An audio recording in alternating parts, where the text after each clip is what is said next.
نحمده ونصلي على رسوله الكريم اما بعد فقد قال الله تبارك وتعالى كما ورد في سورة الطلاق اعوذ بالله من الشيطان الرجيم بسم الله الرحمن الرحيم يا ايها النبي اذا طلقتم النساء فطلقوهن لعدتهن واحصوا العدة واتقوا الله ربكم لا تخرجوهن من بيوتهن ولا يخرجن إلا أن يأتين بفاحشة مبينة وتلك حدود الله ومن يتعد حدود الله فقد ظلم نفسه لا تدري لعل الله يحدث بعد ذلك أمرا صدق الله العظيم۔ میں نے کسی موقع پر یہ عرض کیا تھا کہ قرآن مجید میں یہ مکی اور مدنی صورتوں کا جو مزاج ہے، اس میں جو ایک فرق ہے، اس کی تاثیرات میں جو فرق ہے، واقعہ یہ ہے کہ وہ اس دورہ قرآن ہی میں سمجھ میں آتی ہے، ورنہ آدمی جب پڑھتا ہے تھوڑا تھوڑا کرتا ہوا پڑھتا ہے تو وہ ساری چیزیں اس تیزی کے ساتھ، اس سیکوینس کے ساتھ سامنے نہیں آتی۔ بہرحال مکی قرآن کی اپنی ایک شان ہے، مدنی صورتوں کا اپنا ایک رنگ ہے۔ اس کو میں نے تعبیر کیا تھا کہ دو جنتیں ہیں قرآن میں، جنتان، ایک مکی جنت ہے، ایک مدنی جنت ہے، تو ہم مدنی جنت کی سیر کر رہے ہیں۔ 8 صورتیں ہم پڑھ چکے ہیں، اب جو آخری 2 صورتیں رہ گئی ہیں اس گلدستے کی، یہ دونوں نہایت حسین جوڑے کی شکل میں ہیں۔ یہاں جو علامت ہے جوڑا ہونے کی، وہ پہلی تو ایک ہے ظاہری، دونوں صورتیں شروع ہوں گی، سورہ طلاق بھی سورہ تحریم بھی، یا ایھا النبی، یا ایھا النبی۔ دوسری یہ کہ دونوں کا موضوع جو ہے وہ اسلام کا معاشرتی نظام ہے۔ اسلام کا معاشرتی نظام اور خاص طور پر آئلی نظام، آپ کو معلوم ہے اس کی اتنی اہمیت ہے کہ سورہ بقرہ سے بات شروع ہوئی، 4 رکوع وہاں پر مفصل انہی موضوعات پر آئے، پھر سورہ نساء میں مفصل بحثیں آئیں، پھر یہ کہ سورہ نور میں، سورہ احزاب میں، پھر مجادلہ میں ہم نے دیکھا کہ ایک مسئلہ آ گیا زہار کا، اور اب یہاں پر 2 صورتیں مکمل آ رہی ہیں اس 10 صورتوں کے مجموعے میں بھی۔ تو اس سے اندازہ ہونا چاہیے کہ اس آئلی قوانین کا اور معاشرتی جو ویلیوز ہیں اسلام کی، ان کی کتنی اہمیت ہے اللہ تعالیٰ کے نزدیک۔ ان میں جو 2 جوڑے کے جو یہ 2 فرد ہیں، تو گھریلو زندگی میں 2 امکانی صورتیں پیدا ہوتی ہیں۔ ایک تو معتدل تو یہ ہے کہ جو اللہ کے حقوق ہیں ان کو فائق رکھا جائے، اس کے نیچے جو اللہ نے حق شوہر پر بیوی کا رکھا ہے وہ بیوی ادا کرے، جو بیوی پر شوہر کا فرض ہے وہ شوہر جو ادا کرے۔ تو یہ فرائض اور حقوق کا ایک توازن ہے جو اللہ تعالیٰ نے قائم کیا ہے۔ اگر یہ توازن خوبصورتی سے چل رہا ہے، حدود اللہ جو ہیں وہ ٹوٹ نہیں رہی ہیں، کہیں اس میں کوئی رخنا پیدا نہیں ہو رہا ہے، شوہر بھی بیوی بھی اپنے فرائض دینی کو ادا کرنے میں لگے ہوئے ہیں، چاہے ان میں ہائر لیول پر جا کر تھوڑا سا فرق ہو جاتا ہے، جو عام زندگی ہے اس میں کوئی فرق نہیں ہے، نماز عورت کو بھی پڑھنی ہے، مرد کو بھی پڑھنی ہے، زکوٰۃ مرد کو بھی دینی ہے، عورت کو بھی دینی ہے، روزہ عورت کو بھی رکھنا ہے، مرد کو بھی رکھنا ہے، حج جو ہے وہ فرض ہے۔ اس کے بعد دعوت و تبلیغ میں آگے تھوڑا سا فرق ہو جائے گا کہ عورتوں کا دائرہ محدود ہو جائے گا، وہ مردوں میں جا کے دعوت و تبلیغ نہیں کریں گی، خواتین میں کریں یا اپنے محرم مردوں میں کریں، لیکن فرضیت قائم رہتی ہے۔ اور اس سے اوپر جا کر تیسرے لیول پر اور ذرا بالواسطہ ان کا معاملہ ہو جاتا ہے، مردوں کے ذریعے سے وہ اقامت دین کی جو میدان کے اندر معاملے ہیں، جنگیں ہیں اور میدان میں جا کر مقابلے ہیں، وہاں ان کا جو رول ہے وہ بالواسطہ ہو جائے گا۔ ان کے بیٹے، ان کے بھائی، ان کے شوہروں کو زیادہ سے زیادہ وہ آزادی دیں، انہیں ریلیو کریں اپنے بوجھ سے، اولاد کی پرورش کا بھی سارا بوجھ اپنے اوپر لے لیں، شوہر کا حصہ جو ہے وہ بھی خود ادا کریں تاکہ شوہر یکسو ہو کر اپنا زیادہ سے زیادہ وقت جو ہے اقامت دین کی جد و جہد میں لگا سکے۔ تو یہ تو ہے نارمل جو چاہیے۔ اب اب نارملٹی یا ادھر ہوگی یا ادھر ہوگی، ایک طرف کو ہوئی، فرض کیجئے لیفٹ کی طرف ہو گئی، اس کی معنی کیا ہے کہ مزاج نہیں مل رہا، ہر وقت کی چک چک ہے، خامخواہ جو ہے گھر جو ہے اس کے اندر اختلاف ہی اختلاف ہے، ہر وقت کی لڑائی چل رہی ہے، تو اس سے بہتر ہے طلاق ہو جائے۔ وہ ہے طلاق، سورہ طلاق، کہ خامخواہ اس قسم کے مسئلوں میں، لیکن یہ کہ طلاق جو آخری شکل ہے اس کے کچھ حدود ہیں، قیود ہیں، ضوابط ہیں، قواعد ہیں، قوانین ہیں، ان کی پوری پابندی ہو۔ جیسا کہ سورہ نساء میں ہم دیکھ چکے ہیں کہ اگر وہ علیحدہ ہو جائیں تو اللہ دونوں کو غنی کر دے گا، اس کو بھی اور اس کو بھی، اس کے لیے بھی کوئی بہتر، شوہر کے لیے بہتر کوئی بیوی عطا کر دے گا اور اس بیوی کو کوئی شوہر بہتر عطا کر دے گا۔ ایک دوسری انتہا یہ ہوتی ہے کہ شوہر اپنی بیویوں کی اتنی دلجوئی کرے، اتنی ان کی جو ہے پیمپرنگ جس کو کہتے ہیں کرے کہ اس میں حدود اللہ بھی ختم ہو جائے، شریعت کے تقاضے بھی ختم ہو جائیں، شریعت کے احکام بھی کہیں جو ہیں پامال ہو جائیں۔ سب سے بڑھ کر یہ کہ جو اپنے فرائض ہیں، دعوت و اقامت دین کی جدوجہد کو ان کو وہ ادا نہ کر سکے، تو اہل و عیال کا اتنا لحاظ، یہ غلط ہے۔ تو دو انتہاؤں کو یہاں پر لیا گیا ہے۔ پہلی انتہا میں بھی بات کی گئی حضور سے، دوسری میں بھی، اگرچہ پہلے کا سوال حضور کے لیے ہے ہی نہیں، حضور نے نہ کوئی طلاق دی نہ آپ کو طلاق دینے کی اجازت تھی، اس لیے کہ آپ کی ازواج مطہرات جو ہیں وہ تو امت کے لیے ماؤں کی حیثیت سے ہیں، اور سورہ احزاب میں ہم پڑھ چکے ہیں کہ وہ کسی اور سے بعد میں نکاح نہیں کر سکتی تھی، تو طلاق دینے کا سوال نہیں، اسی لیے آپ کو 4 کی وہ حد ہے، لمٹ ہے، اس سے بھی آگے بڑھ کر مزید نکاح کرنے کی اجازت دی گئی تھی۔ بہرحال یہ رب دیکھ لیجئے گا۔ اب آنکھیں ہم چلتے ہیں وقت کی کمی کے پیش نظر، زیادہ تمہید میں وقت نہیں لینا چاہتا۔ ان صورتوں پر میرے بڑے مفصل دروس موجود ہیں، وہ آپ دیکھ سکتے ہیں۔ یا ایھا النبی اذا طلقتم النساء فطلقوهن لعدتهن، اے نبی جب آپ لوگ نکاح اور اپنی عورتوں کو طلاق دیں۔ اب دیکھیے یا ایھا النبی واحد، طلقتم النساء فوراً جمع کا صیغہ، اس لیے کہ حضور سے تو یہ متعلق ہی نہیں ہے۔ حضور کو تو مسلمانوں کے نمائندے کی حیثیت سے اور معلم کی حیثیت سے اور ہادی کی حیثیت سے خطاب کیا گیا، اصل میں مسلمانوں سے ہے کہ جب تم طلاق دو اپنی بیویوں کو فطلقوهن لعدتهن، تو ان کی عدت کے حساب سے طلاق دو۔ عدت جو ہے وہ ایک تو یہ کہ طہر میں طلاق دی جائے، حیض کی حالت میں نہ ہو، اور پھر یہ ہے کہ اگر دینی ہی ہے تو پھر اس کے بعد بھی جو طلاق دی جائے وہ بھی پھر طہر کی حالت میں دی جائے۔ اس طریقے سے جو بھی قوانین ہیں، وہ احصل العدہ، عدت کا پورا لحاظ رکھو۔ وہ عدت اس طریقے سے بھی ہے کہ مطلقہ جو ہے جو عدت اس کی ہوگی اس کے اندر وہ کوئی اور شادی نہیں کر سکتی، البتہ عدت پوری کرنے کے بعد وہ آزاد ہوگی۔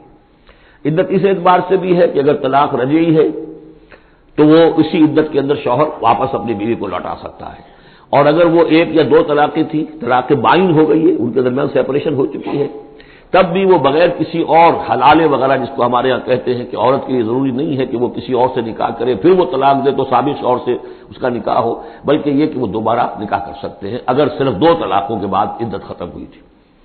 تو یہ تمام قواعد و ضوابط ہیں۔ واتقوا اللہ ربکم، اور اللہ کا تقوی اختیار کرو جو تمہارا رب ہے۔ لا تخرجوہن من بیوتہن، انہیں مت نکال باہر کرو ان کے گھروں سے کہ بس غصے میں آئے ہوئے ابھی طلاق بھی نکل جاؤ میرے گھر سے، یہ نہیں، یہ قطعی غلط بات ہے۔ اس کی عدت ہے اور اس عدت کے اندر وہ تمہارے ہاں رہ سکتی ہے، تمہیں رکھنا ہے اسے اپنے ہاں۔ ولا یخرجن، وہ خود بھی نہ نکلے، الا ان یاتین بفاحشۃ مبینہ، البتہ اگر کوئی کھلی بے حیائی کی بات ہوئی ہے، کوئی بدکاری کی ہے عورت نے، وہ معاملہ اور ہو سکتا ہے کہ اس میں کوئی سختی کی جائے، عام حالات میں نہیں۔ وتلک حدود اللہ ہے، یہ اللہ کے حدود ہیں۔ ومن یتعدی حدود اللہ ہے، اور جو اللہ کی حدود سے تجاوز کرے گا فقد ظلم نفسہ، تو اس نے تو اپنے اوپر بڑا ظلم کیا۔ لا تدری لعل اللہ یحدث بعد ذلک امرا، تمہیں نہیں معلوم کہ شاید اس کے بعد اللہ تعالیٰ کوئی نئی صورت پیدا کر دے۔ غصے میں آ کے ایک طلاق دی، بیوی ابھی عدت کے اندر گھر ہی میں ہے، ہو سکتا ہے کہ وہ غصہ ختم ہو جائے، اسی میں ایک ہی طلاق دی تھی رجوع کر لیا جائے، اللہ تعالیٰ کیا پتہ ہے، اور کوئی حالات ایسے پیدا ہو جائے، نئی صورت پیدا ہو جائے کہ اس سے آگے بات بگڑے ہی نہ۔ فَإِذَا بَلَغْنَ أَجَلَهُنَّ، البتہ جب عدت پوری ہو گئی ان کے جو میعاد ہے، فام سے اب تمہیں فیصلہ کرنا ہوگا، فَأَمْسِكُوهُنَّ بِمَعْرُوفٍ أَوْ فَارِقُوهُنَّ بِمَعْرُوفٍ، یا تو اب طے کر لو کہ اگر رجوع کرنا ہے تو بس اپنے گھر میں روکو لیکن بھلے طریقے سے، یہ نہیں کہ انہیں ستانے کے لیے روک لیا جائے، اور فارقوہن، یا پھر ان کو چھوڑ دو، ان سے علیحدگی اختیار کر دو، وہ بھی بالمعروف، بمعروف دستور کے مطابق بھلے طریقے سے۔ وَأَشْهِدُوا ذَوَيْ عَدْلٍ مِّنكُمْ، اور اس رجعت اگر تم رجوع کر رہے ہو تو 2 اپنے گواہوں، 2 اپنوں میں سے جو معتبر لوگ ہوں جن پر اعتماد کیا جا سکتا ہے انہیں گواہ بنا لو کہ میں نے طلاق دی تھی، اب میں اس کو رجوع کر رہا ہوں، تو یہ 2 گواہ اس کے ہیں۔ وَأَقِیمُوا الشَّهَادَةَ لِلَّهِ، اور یہ گواہی قائم کرو اللہ کے لیے۔ ذالکم یوعظ بہ، یہ ہے جو جس کی نصیحت کی جا رہی ہے، من کان یؤمن باللہ والیوم الاخر، اس شخص کو کہ جو ایمان رکھتا ہو اللہ پر اور یوم آخر پر۔ جیسے ہم نے 2 جگہ دیکھا کہ حضور کا اسوہ حسنہ ہے، لیکن کس کے لیے؟ اپنی جگہ تو وہ اسوہ حسنہ کاملہ ہے، لیکن اس سے استفادہ کون کرے گا؟ من کان یرجو اللہ والیوم الاخر وذکر اللہ کثیرا۔ حضرت ابراہیم اور ان کے ساتھیوں کی زندگی میں بھی اسوہ ہے، کس کے لیے؟ من کان یرجو اللہ والیوم الاخر۔ اسی طرح یہاں فرمایا ذالک یوعظ بہ، یہ وعظ اور نصیحت تو کی جا رہی ہے، لیکن کس کے لیے؟ من کان یؤمن باللہ والیوم الاخر، جو ایمان رکھتا ہو اللہ پر اور یوم آخر پر۔ اب اس کے بعد اس سورہ مبارکہ میں یہ بڑا عجیب مقام ہے اس اعتبار سے قرآن کا. عجیب کے معنی کیا ہے؟ دل لبھانے والا، حسین. یہاں اللہ کے تقوی کا جو مقام اور مرتبہ واضح کیا جا رہا ہے اللہ کی نگاہ میں، اگر واقعتاً حقیقی تقوی ہے، صحیح تقوی ہے، قلب کا تقوی ہے، جیسے کہ حضور فرماتے تھے اپنے دست مبارک سے 3 مرتبہ آپ نے اشارہ کیا اپنے سیرہ مبارک کی طرف، التقوی ہا ہونا، التقوی ہا ہونا، التقوی ہا. تقوی یہاں ہوتا ہے. دل میں تقوی ہے تو تقوی ہے، باقی لباس اور وضاقت یہ ساری متقیوں کسی بنا لی اور اندر کا معاملہ نہیں ہے تو یہ بہروپ ہے، یہ تقوی نہیں ہے. لیکن حقیقی تقوی ہو تو پھر اس کا کیا مقام ہے؟ اب دیکھیے پہلی بات آ رہی ہے، وَمَن يَتَّقِ اللَّهَ يَجْعَل لَّهُ مَخْرَجًا. جو شخص اللہ کا تقوی اختیار کرے گا اللہ اس کے لیے راستہ پیدا کر دے گا. جہاں بالکل نظر نہیں آئے گا کہ کوئی راستہ، اللہ راستہ پیدا کر دے گا. بالکل نظر نہیں آ رہا تھا موسیٰ کے ساتھیوں کو کہ اب کیسے بچیں گے، پیچھے لشکر آگے آگے سمندر ہے، اللہ نے راستہ پیدا کیا. خود حضرت ابو بکر کا جو حال ہو گیا تھا کہ حضور اگر انہوں نے ذرا بھی دیکھ لیا نیچے اپنے قدموں کی طرف بھی نگاہ ڈالی تو ہم نظر آ جائیں گے، آپ نے فرمایا لا تحزن ان اللہ معنا، راستہ نکالتا اللہ. پھر حضور گئے طائف، لیکن وہاں سے خالی ہاتھ آئے. مدینے میں اللہ نے خود ہی کھڑکی کھول دی، 6 آدمی ایمان لے آئے. آپ گئے ہی نہیں اور وہاں انقلاب بھی آ گیا. عظیم. اس اعتبار سے اللہ مخرج پیدا کرتا ہے. تم صحیح طریقے پر چلتے رہو، تقوی اختیار کرو، صحیح راستے پر جد و جہد کرو، یہ کام اللہ پر چھوڑو. کب اسے منظور ہے اس کا کامیاب ہونا؟ جب ہوگا وہ راستہ ایسا کھول دے گا کہ تمہیں گمان بھی نہیں ہوگا. وَيَرْزُقْهُ مِنْ حَيْثُ لَا يَحْتَسِبُ، اور اسے رزق دے گا وہاں سے جہاں سے اسے گمان بھی نہیں ہوگا. اقامت دین کی جد و جہد ہو، غلبہ دین کی جد و جہد ہو، اپنے آپ کو اجن صلاتی و نسکی و محیایا و مماتی اس کا فیصلہ کرنا ہو تو سب سے بڑی رکاوٹ آتی کھائیں گے کیا؟ تو اللہ تو کہتا ہے راضی میں ہوں. ہے ایمان اور یقین اس پر؟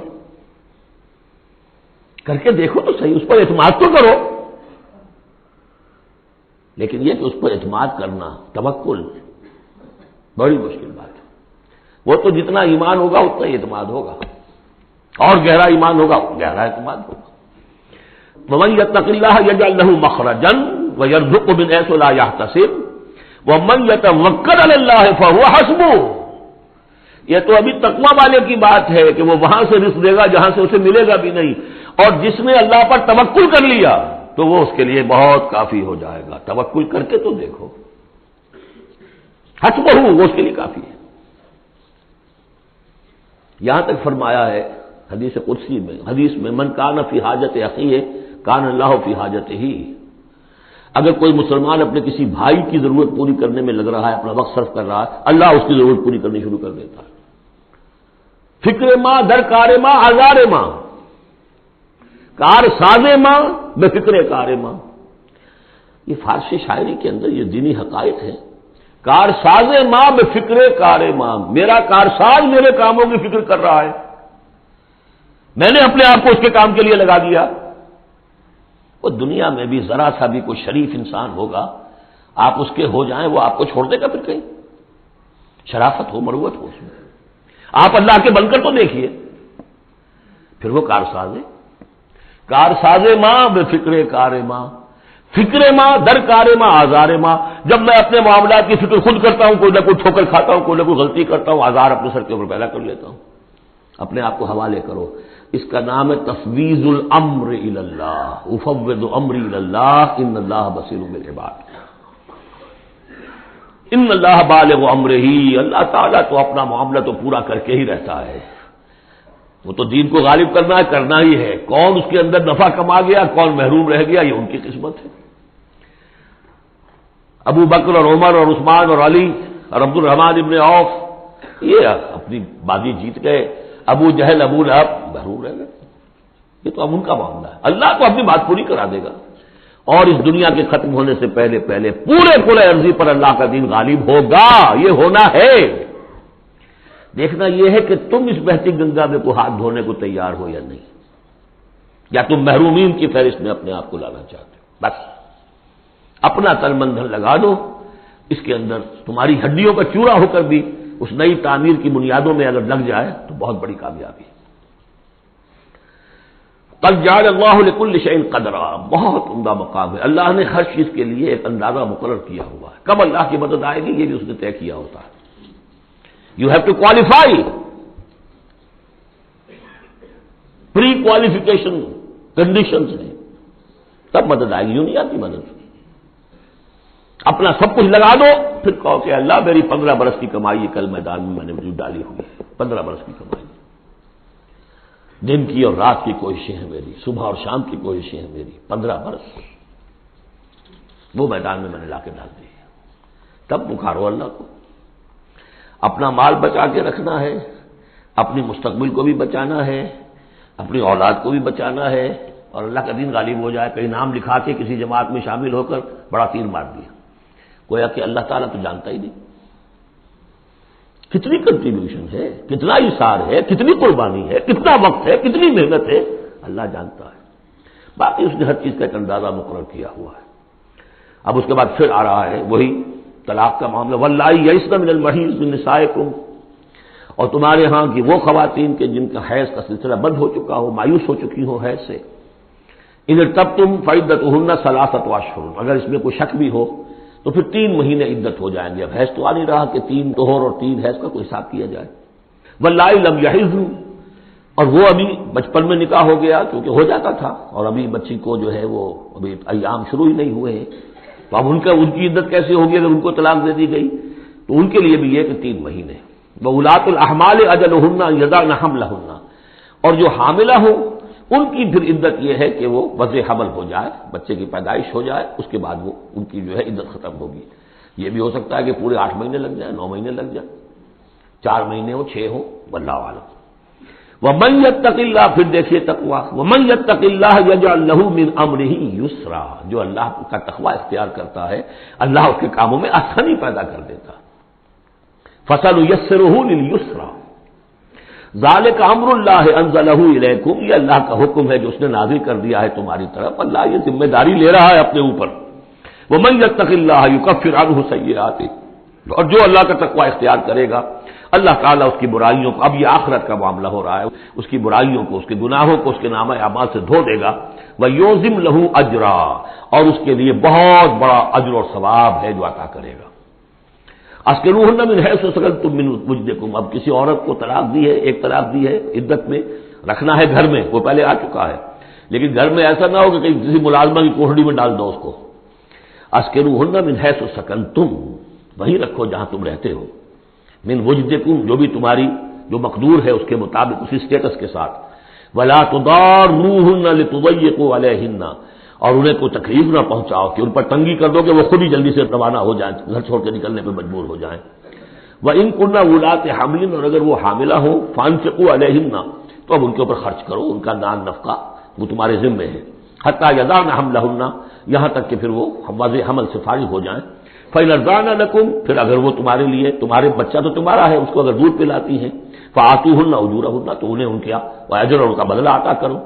وَاعْتَمِرُوا بَيْنَكُم بِمَعْرُوفٍ، اور آپس میں مشورہ کر لیا کرو بڑے بھلے طریقے سے. اگر طلاق بھی ہو گئی کوئی بات نہیں، انسان تو ہے نا، انسانی سطح پر، اب شوہر بیوی نہیں رہے لیکن انسان تو ہے، انسانی سطح کے اوپر بات کر لی جائے.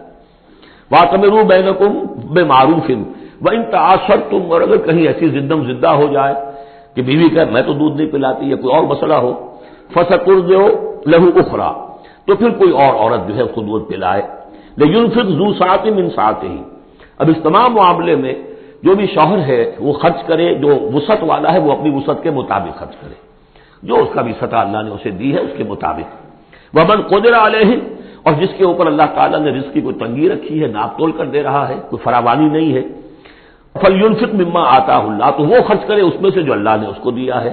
لَا يُكَلِّفُ اللَّهُ نَفْسًا إِلَّا مَا آتَاهَا، اللہ تعالیٰ کسی جان کو ذمہ دار نہیں بنائے گا مگر اسی حد تک جو کچھ کہ اس نے اسے دے رکھا ہے. کشادگی دی ہے تو اپنی اس بیوی جو ہے مطلقہ اس کے اوپر تم رکھو، کشادگی رکھو، تنگی ہے تو ٹھیک ہے اس حساب سے دو، اللہ تو جانتا ہے.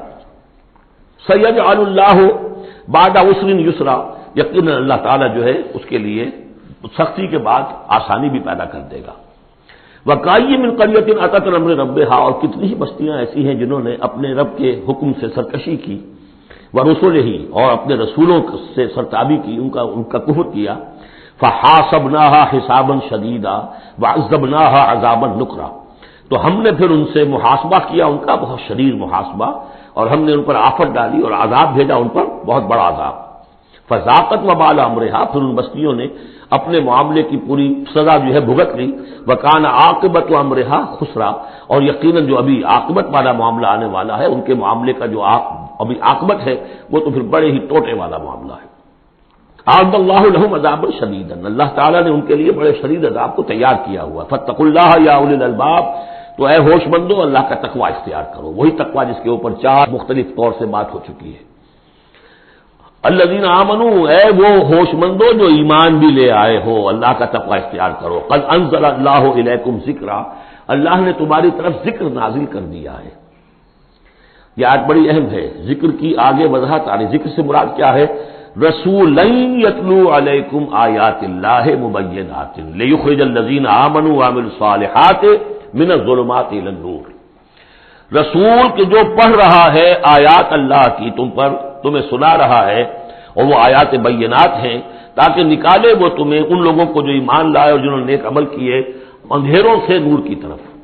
تو ذکرا، قد انزلنا الیکم ذکرا، اور ذکرا کی وضاحت رسولا یتلو علیکم آیات اللہ مبینات، یہی بات پھر آگے جا کے سورہ بینہ میں آئے گی، ابھی صرف نوٹ کر لیجئے، پھر جا کر بات پوری واضح وہاں ہوگی۔ ومن یؤمن باللہ ویعمل صالحا یدخلہ جنات تجری من تحتہا الانہار خالدین فیہا ابدا، اور جو کوئی اللہ پر ایمان رکھتا ہے اور نیک عمل کرتا ہے، اور نیک عمل سے مراد ایمان کے جملہ تقاضے۔ اب نیک عمل جب مکے میں جب تک تھے حضور، نیک عمل کیا تھا؟ ابھی شراب بھی حرام نہیں ہے، جوا بھی حرام نہیں ہے، سود بھی حرام نہیں ہے، پہلے 10 برس نماز پنجگانا بھی نہیں ہے۔ اس وقت نیک عمل کا کیا مطلب ہے؟ اللہ پر ایمان اور اس کی دعوت، اور تکلیف آئے تو استقامت اور جھیلنا۔ نماز آئی تھی، رات کو کھڑے رہا کرو اللہ کے سامنے، اس وقت کا نیک عمل یہ تھا۔ اب جیسے جیسے آیا مدینے میں آ گئے، اب جہاد ہے، قتال ہے، انفاق ہے، مال خرچ کرو، اب روزہ بھی فرض کیا گیا، اب نماز پر گانا بھی جو ہے 2 سال پہلے ہو چکی ہے، اب تمہارے اوپر زکوٰۃ بھی ایک نصاب کے حساب سے آ گئی ہے، عشر بھی آ گیا ہے، اب یہ ہے۔ تو جس وقت دین کا جو تقاضا ہے وہ پورا کرنا، جملہ تقاضے، وہ عمل صالح ہے۔ ہمارا تصور یہ ہوتا ہے جہاں قرآن میں عمل صالح آیا، نماز، روزہ، ذکر، یہ اذکار، یہ ہمارے ذہن میں آتا ہے، ہم اس کو پڑھتے ہیں اپنے ذہن میں صرف ان چیزوں کے حوالے سے، جبکہ عمل، جدوجہد، محنت، وہ ہر جگہ جو حکم ہے اس وقت کا حکم ہے۔ ومن یؤمن باللہ ویعمل صالحا یدخلہ جنات تجری من تحتہا الانہار خالدین فیہا ابدا، وہ داخل کرے گا ان باغات میں جن کے نیچے ندیاں بہتی ہوں گی، اور اس میں وہ رہیں گے ہمیشہ ہمیش ابدا۔ قد احسن اللہ لہ رزقا، اللہ تعالیٰ نے اس کے لیے بڑا عمدہ رزق فراہم کیا ہے۔ اب ایک آیت آ رہی ہے جو آیات متشابہات میں سے ہے، تاحال اللہ الذی خلق 7 سماوات، جیسے تو یہ کہ 7 آسمانوں کا معاملہ بھی میں بار بار عرض کرتا رہا ہوں کہ ابھی آیات متشابہات میں شمار ہوگا۔ وَمِنَ الْأَرْضِ مِثْلَهُنَّ، اللہ تعالیٰ نے 7 آسمان بنائے ہیں اور زمین میں سے بھی اتنی ہی، ویسی ہی، گویا کہ زمینیں بھی کوئی 7 زمینیں ہیں۔ اب اس پر یہ ہے کہ مختلف مفسرین نے اپنے اپنے اندازے، زمین کے 7 طبقات ہیں یا کچھ اور، لیکن بہرحال ابھی ہم نہیں سمجھ سکیں گے، کوئی 7 زمینیں بھی ہیں، کسی وقت آ کر یہ حقیقت منکشف ہو جائے گی۔ یتنزل الامر بینہن، اور یہ آسمان اور زمین کے درمیان اللہ کا امر نازل ہوتا ہے، جیسے کہ ہم پڑھا ہے سورہ سجدہ میں، یدبر الامر من السماء الى الارض ثم یعرج الیہ فی یوم کان مقدارہ 1000 سنۃ مما تعدون، یہ 1000 سال کی اللہ تعالیٰ کی ایک پلاننگ ہوتی ہے، آسمان سے زمین کی طرف اس کا فیصلہ جو ہے وہ آتا ہے، فرشتے لے کر آتے ہیں، تنفیذ ہوتی ہے، اور پھر یہ کہ وہ امر جو ہے اٹھا لیا جاتا ہے۔ اب اگلے 1000 سال کا دوسرا امر ہے جو اللہ کی طرف سے اگلے دن کا لیے طے ہو چکا ہے۔ لِتَعْلَمُوا أَنَّ اللَّهَ عَلَىٰ كُلِّ شَيْءٍ قَدِيرٌ، تمہیں اس کا یقین رہنا چاہیے کہ اللہ تعالیٰ ہر چیز پر قادر ہے۔ میں نے یہ بات عرض کی ہے کہ 2 صفات اللہ کی ہیں جس میں یہ انتہائی اہمیت کے ساتھ عَلَىٰ كُلِّ شَيْءٍ قَدِيرٌ بِكُلِّ شَيْءٍ عَلِيمٌ، ان 2 صفات کا تو مراقبہ اتنا گہرا ہونا چاہیے کہ کبھی شک نہ آنے پائے کسی چیز کے بارے میں۔ وَأَنَّ اللَّهَ قَدْ أَحَاطَ بِكُلِّ شَيْءٍ علما، دیکھیے دوسری بھی آ گئی علم، اور یہ کہ اس نے ہر شے کا، اس کے علم کا احاطہ کیا ہوا ہے۔ نہ اس کی قدرت سے باہر کچھ ہے، نہ اس کے علم سے باہر کچھ ہے۔ بارک اللہ لی و لکم فی القرآن العظیم ونفعنی وإیاکم بالآیات والذکر الحکیم۔